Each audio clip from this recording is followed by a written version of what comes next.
Máte oheň? Oheň. Nic.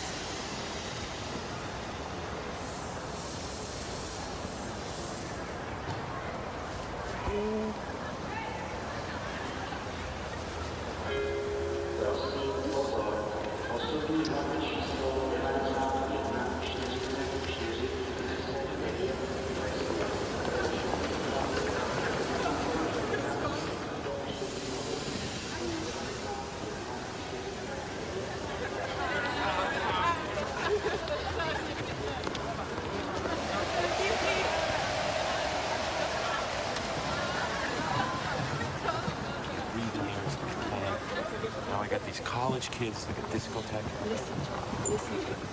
I'm sorry. You are a nice boy, but I'm too beautiful for you. Goodbye, Brad from America. You want one more kiss before I go? Are you kidding?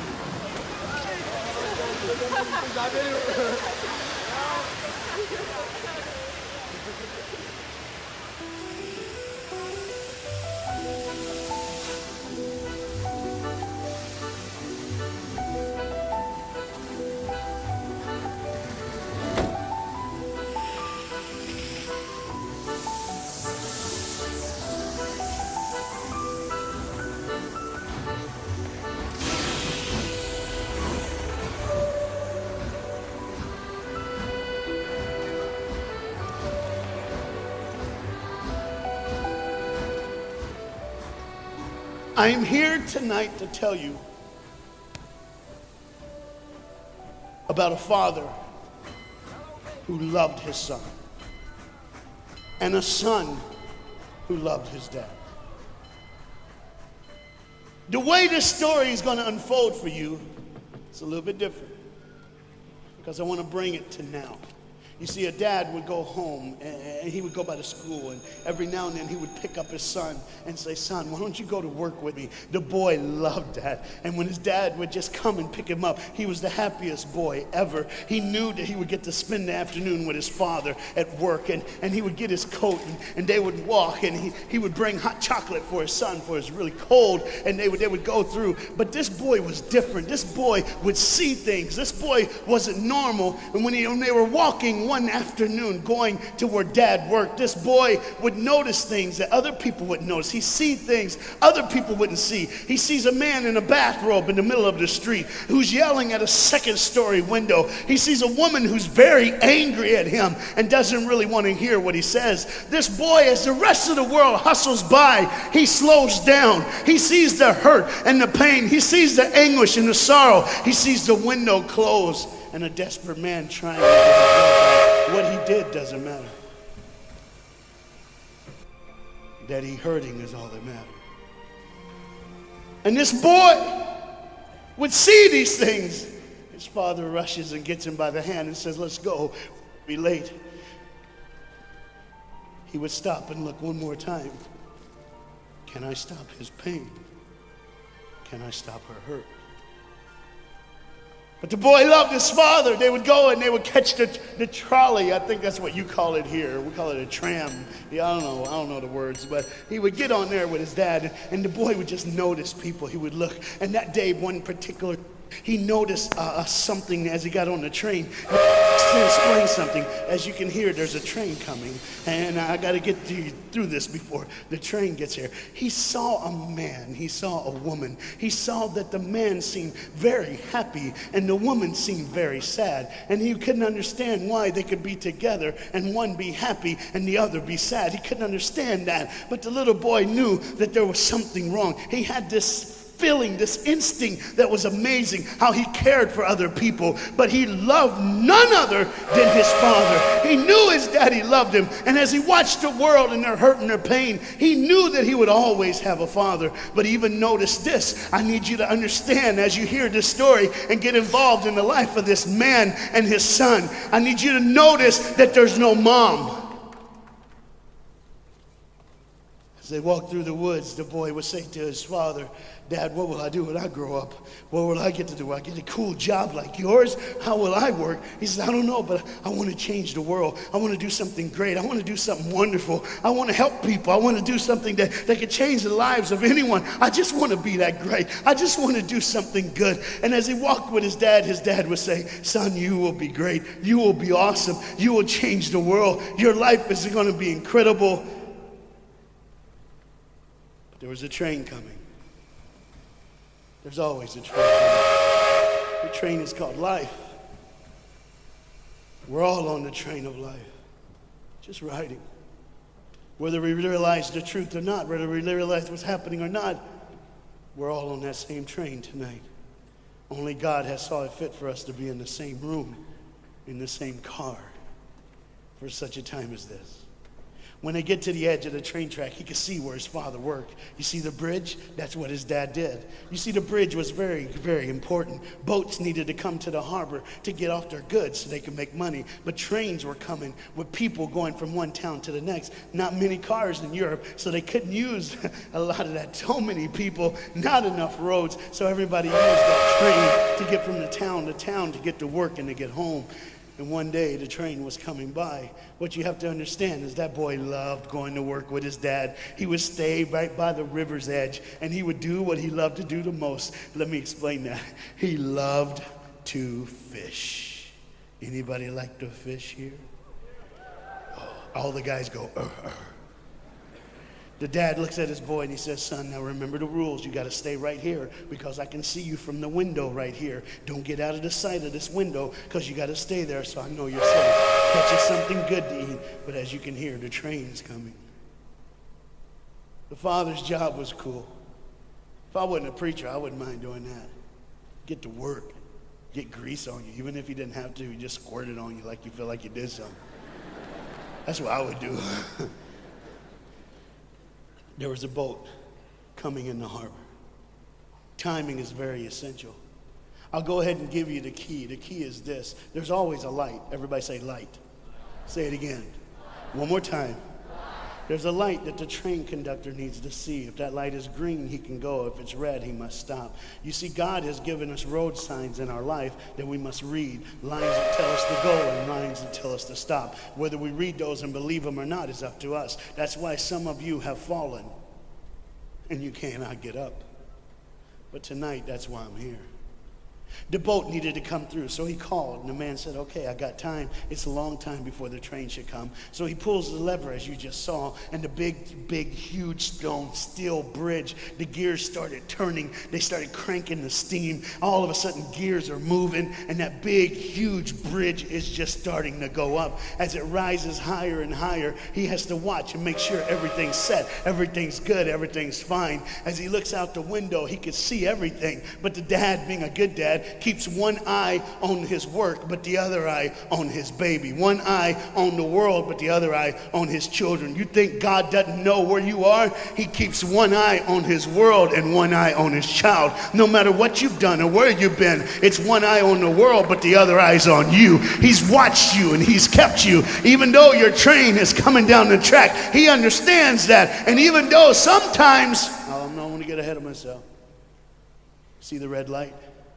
He didn't see it. So many times we don't see the red light. See, to just say the train was early. The boy can hear and see the steam. And he looks and says, Daddy, the train. Daddy, the train's early. Daddy, you got a daddy. Hey, Daddy, the train.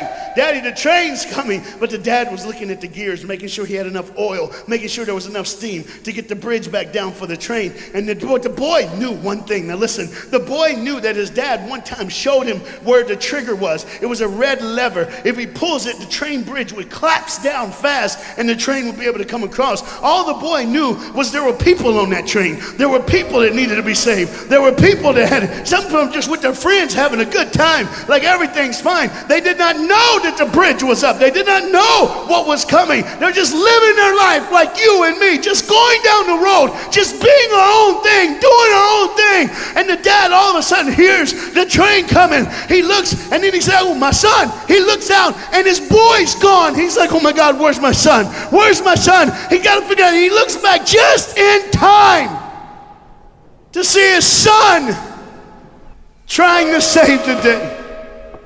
All he had to do was pull that lever. He reaches in to pull it, and the boy pulls too far, and he falls in the hole. Now it's on the father. And God the Father, did you hear me? God the Father has to make a choice. It's his now. Do I save my son, or do I save the world? But they don't even know.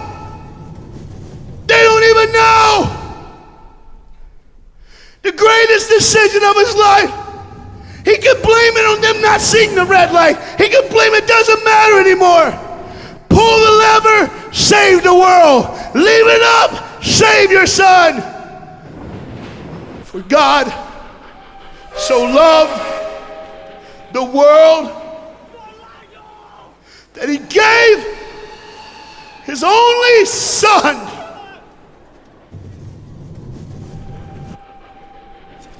Whosoever believes in him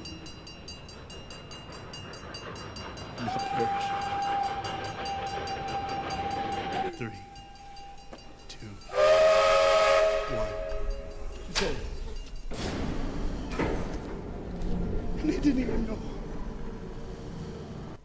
They never would know. They didn't even know. The train goes by.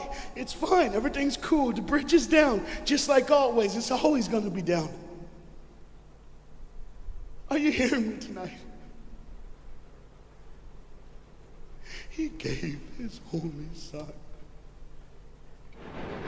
For God so loved the world that he gave. And you know what's amazing? I wonder what God did right when his son died on that cross. When he breathed his last breath. When he took that breath and he breathed and it was over. Here's what the Father would have looked like. They didn't even know, just trying to think of their life. Just trying to figure out what they're going to do next. Just thinking about the person they're going to see, the people they're going to hang out with. Just trying to be, just loving, caring. Doesn't matter if you're blind. Doesn't matter if you're putting on a little more makeup, trying to look pretty for somebody, or just wearing another mask. It doesn't matter. God gave his son for you. What will I do when I grow up? Where will I go when I grow up? What can I change? And there was a girl in the bathroom on the train, liquefying her heroin to shoot up one more time. He died for her. He died for her. But in one moment, are you listening? In one moment, as the Bible says, everybody gets a chance. In one moment to see the look of the Father when he knows when you realize what he did for you, when you realize the sacrifice, when you realize he let his son die so that you can live, when you realize what he did, no matter what you're doing, no matter where you're at in this life, no matter what you're a part of, you gotta stop. You gotta stop. Even if it's for 1 second and think, my God, he did it for me. He did it for me. And I pray to God you drop what you're doing. Drop what you're doing. With all the pain and the hurt and the sorrow in the world, he did it for you. That's why you're so quiet. You see, the train's coming. The train's coming.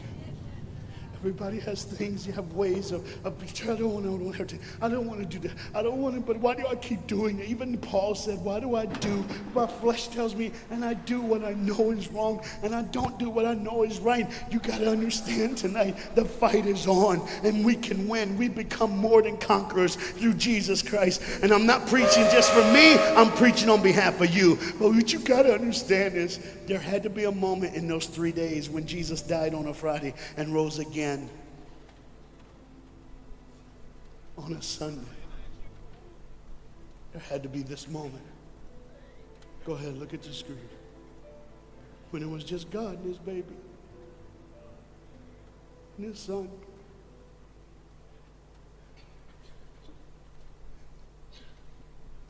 Every sin that's ever been committed in this earth is rolling through your mind right now. I'm here to tell you that as the sun sets in the afternoon, the sun will rise again. And when the sun rises again, you cannot change your past, but you can change your future. You see, it's always a different day. One day someone lives, the next day they die, the next day you wake up and you're still living. You're like, why am I going to live? Why does this have to be my turn? Why can't I? You can just preach. I could have stopped, but I need you to see the whole picture here. You see, because when God the Father gave his only son, when Jesus Christ breathed his last breath and he died, he did it in a way that you can never ever say, you don't know me, you don't understand me, God don't understand my pain, God don't understand my sorrow. You see, that's the very train that boy was on. That's the very train that he was on. And as this dad remembers, look real close. You see the pictures of the people? Bam, there they are. But there's somebody added in the picture, isn't it? Bam, there they are. Do you see who's added in it? In every face of every person, Jesus is in their life. Why? Because when you're the greatest sacrifice, you always end up in everyone's life, no matter where they are, who they are. He did it so that you can say he was there all the time, waiting patiently in line. Jesus Christ was there all the time. And the train keeps going. The train keeps coming. Train keeps moving. People keep living and people keep dying. And God the Father just watches it all. One eye on the world, the other eye on you. Some of you are starting to figure it out. You're like, what is he looking for? Just one girl. Because see, the whole horrible day, God only had his eyes on one person. And it was just a day on the street corner. When he walked by, he saw a girl with a babe. And she saw him. Do you get it? Old things are passed away. Behold, all things become new. He did it so that we can live. No matter what the sin, no matter what the pain, no matter what the sorrow, the sacrifice was perfect. It was perfect. And it was for you. And God the Father watches it all unfold. And all he can say